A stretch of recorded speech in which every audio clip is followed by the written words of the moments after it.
Моя път в ателието по керамика на Нов български университет започна през вече доста далечната 2008 година, когато избрах този модул за моя специализация. Впоследствие нещата абсолютно естествено продължиха в магистърска програма, след това абсолютно естествено продължиха в докторска програма.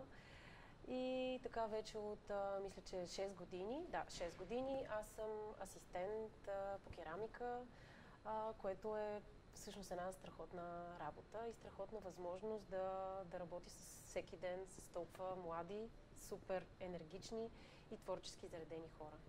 Определено, аз мога да говоря мога да разкажа какво е да учиш в ателието на Моника преди вече 15 на години и сравнявам с това какво е да учиш сега и също така да работиш с нея. Но студентите в момента имат абсолютно невероятни възможности за всякакъв тип пътуване, специализация извън ателиетата ни. Ежегодно правим един стаж в завод Идеал Стандарт Видима в град Севлиево, където имаме шанса да творим върху изделия, които са санитарна керамика. Нещо, което е супер функционален и скучен предмет, обект, който всеки един вижда в ежедневието си.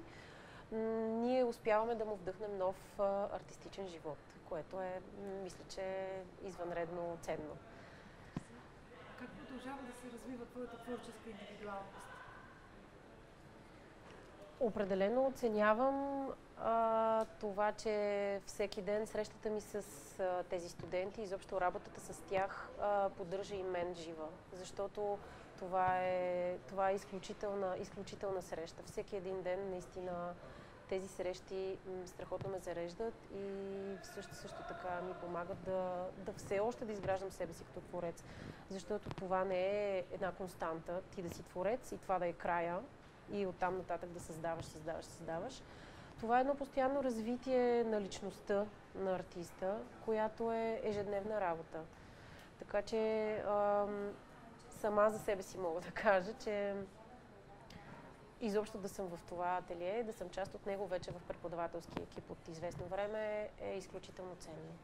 Предизвикателствата да работиш с Моника са безкрайни, защото тя е огън жена и абсолютно може да, в най-позитивния смисъл, може да смени настроението си за части от секундата, което наистина е сериозно предизвикателство, но също така Моника е прекрасен преподавател, изключително прекрасен преподавател. Мисля, че всеки един от студентите може да го потвърди и се надявам да оценява това нещо. Общо взето да работиш с Моника е сладко, определено, макар и понякога наистина да крие своите трудности, но всички сме хора, артисти и успяваме с общи усилия да преодолеем дребни, едри проблеми, когато се появяват. Моята работа е интерпретация на един лего замък, който направи моят 3-годишен син преди няколко месеца. Аз всъщност доста дълги години работих по темата съд и съвременен керамичен съд, т.е. интерпретирах класическата съдова форма в една съвременна посока, която далеч не е функционалния съд, който всички познаваме. С тази пластика най-накрая излизам от съдовата форма за добро или лошо, да кажем добро, тъй като може би усещах, че вече имам нужда да сменя посоката в пластично създаване. Така че този макет на горящ замък е старта на моята, може би, серия макети.